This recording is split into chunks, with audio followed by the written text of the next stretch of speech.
আসবে, সন্তুষ্ট হয়ে ফিরবে, সন্তুষ্ট হয়ে ফিরবে, সন্তুষ্ট হয়ে ফিরবে।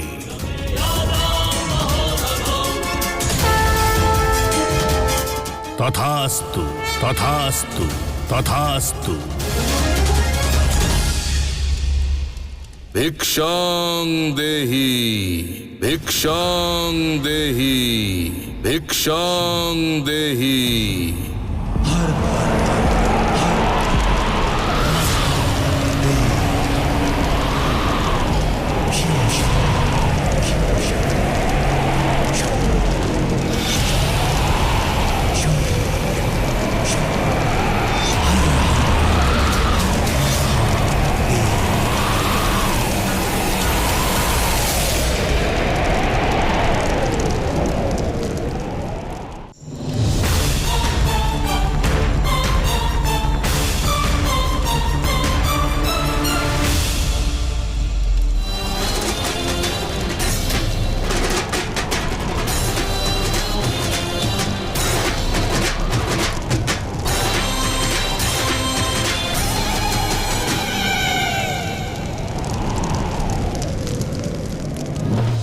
সাক্ষাৎ ব্রহ্মাদেবের যজ্ঞ থেকে ভিক্ষা নিতে এসেছো, অন্তত পাত্রটা তো বড় আনতে পারতে।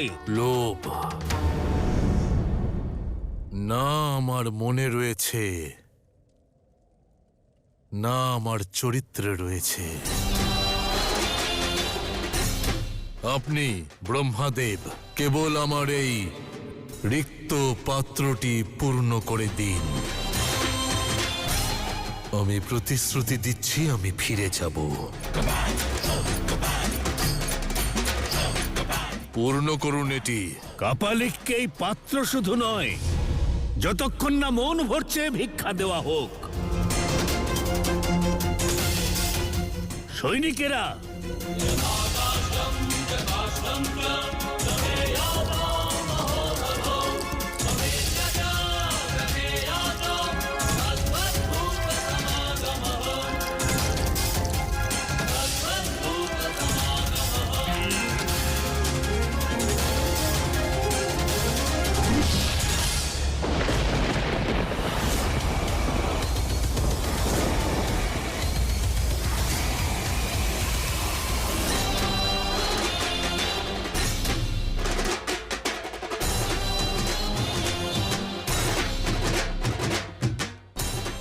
भिक्षां देहि, भिक्षां देहि। সৈনিকেরা আরো ভিক্ষা নিয়ে এসো, ওর পাত্র ভরে দাও।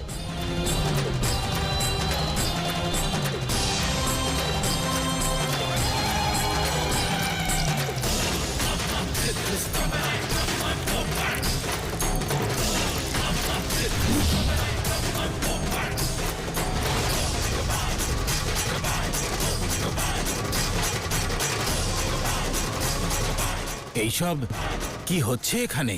ভিক্ষাপাত্র না কৃষ্ণ গহ্বর? এ তো পূর্ণ হচ্ছেই না। भिक्षां देहि।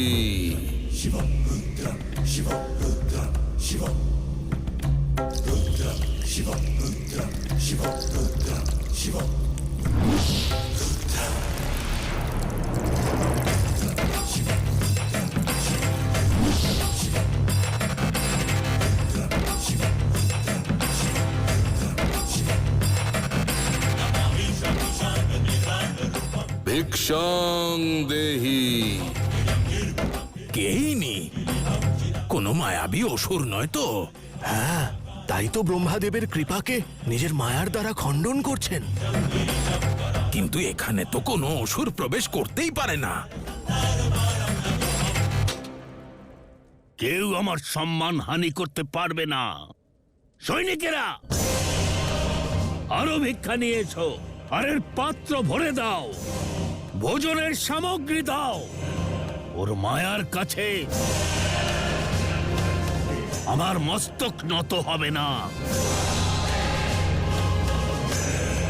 সৃষ্টিকর্তা আমি, সৃষ্টিকর্তা, সৃষ্টিকর্তা।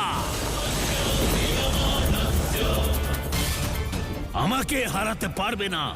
এর কপটতা হারবে আর আমার ক্ষমতা জিতবে।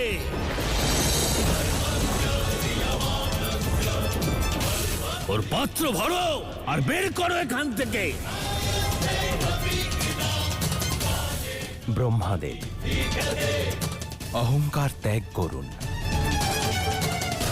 দানবীরের মনে যদি অহংকার জন্ম নেয় তাহলে তা দান নয়, পাপে পরিণত হয়। আপনার পাপ পুণ্যের হিসেব নিকেশ আপনার বৈকুণ্ঠে রাখবেন। এটা আমার লোক, আমার রচনা। এখানে সকল কর্মের ফল আমি দেব, কেবল আমি। আর সব সিদ্ধান্ত আমি নেব। থামুন ব্রহ্মাদেব, শান্ত হন প্রভু। নিজের দৈবিক দৃষ্টি দিয়ে দেখছেন না কেন? এখন আমি এক সাধারণ স্ত্রী। নিজেকে খুঁজে পাওয়ার এই যাত্রায় আমি আমার শক্তি প্রয়োগ করতে পারবো না, আর আমার শিবের কাছে পৌঁছানো আবশ্যক। তাই বলো, কোথায় উনি? মাতা মহাদেব ব্রহ্মালোকে আছেন।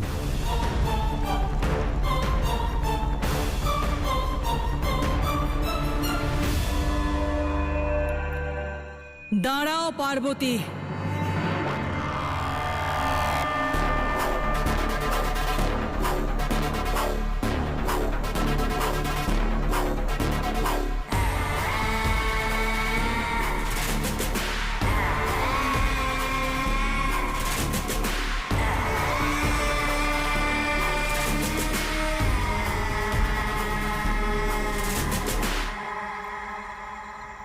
এসব কি হচ্ছে অসুর মাতা? সেটাই যা আজ পর্যন্ত হয়ে এসেছে পার্বতী। আমাদের অসুরদের সঙ্গে অন্যায়, দেবতাদের একাধিকারের অধর্ম। যে স্বর্গ এই সংসারের অংশ, সেটা কেবল দেবতাদের কি করে হতে পারে? ওনাদের কে অধিকার দিয়েছে আমাদের আটকানোর? যেখানে আমরা যেতে পারবো না, সেখানে কেউ যাবে না। অসুর মাতা, আপনার যা দ্বন্দ্ব করার করুন, কিন্তু আমাকে ভিতরে যেতে দিন। আমার ভিতরে যাওয়াটা প্রয়োজন।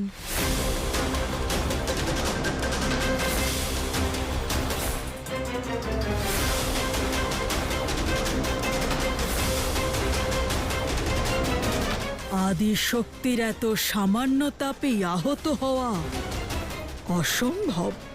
কি লুকোচ্ছ তুমি পার্বতী?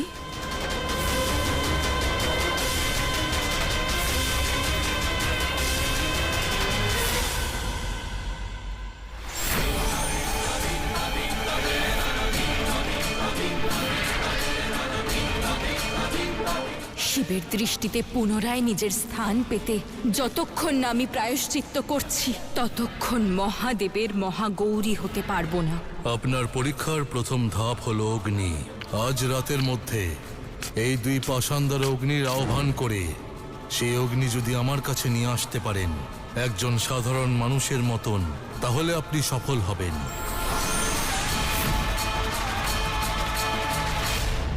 তাহলে এটাই তোমার পরীক্ষা পার্বতী?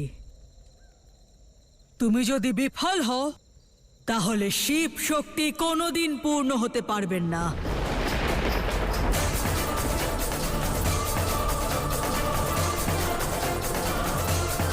কি সুন্দর উপহার দিয়েছেন আমাদের নিয়তি। এবারে জ্যোতি আর জ্বলবে না, জ্যোতি আর জ্বলবে না, জ্যোতি আর জ্বলবে না।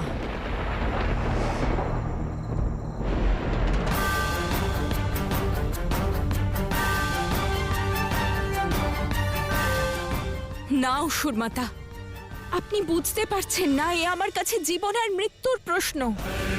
আমার ভিতরে যাওয়া অত্যন্ত আবশ্যক। কতটা অসহায় আদিশক্তি, খুব ভালো লাগলো দেখে। প্রথমবার দেখব কোনো দেবতাদের থেকে কিছু ছিনিয়ে নেওয়া হচ্ছে। সব সময় যে পেয়ে এসেছে, সর্বদা জিতেছে যে পার্বতী, তাকে হেরে যেতে দেখব।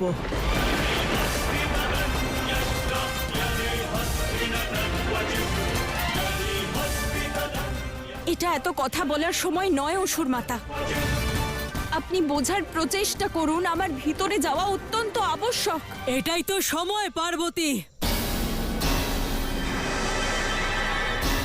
হ্যাঁ, তখন ছিল না যখন ইন্দ্র বজ্র দিয়ে আমার গর্ভে প্রহার করে আমার সন্তানের 49টি টুকরো করে দিয়েছিল।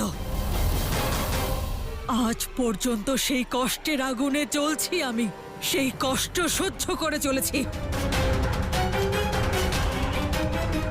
অসুর মাতা, এ কোনো সাধারণ জ্যোতি নয়। এ শিবের প্রতি আমার সমর্পণ আর আমার ভক্তি। এটা শিবের কাছে পৌঁছানো অত্যন্ত আবশ্যক। অনুরোধ করছি আমি, আমাকে আমার শিবের কাছে যেতে দিন। এতটা দুর্বল আর এত অনুরোধ করতে তোমাকে আগে কখনো দেখিনি। কোথায় গেল আদি শক্তির শক্তি? এত দুর্বল হয়ে গেল কেন? চলো আজ দেখাই যাক তোমার ভক্তিতে কত শক্তি আছে। এই জ্যোতি কতক্ষণ প্রজ্বলিত থাকে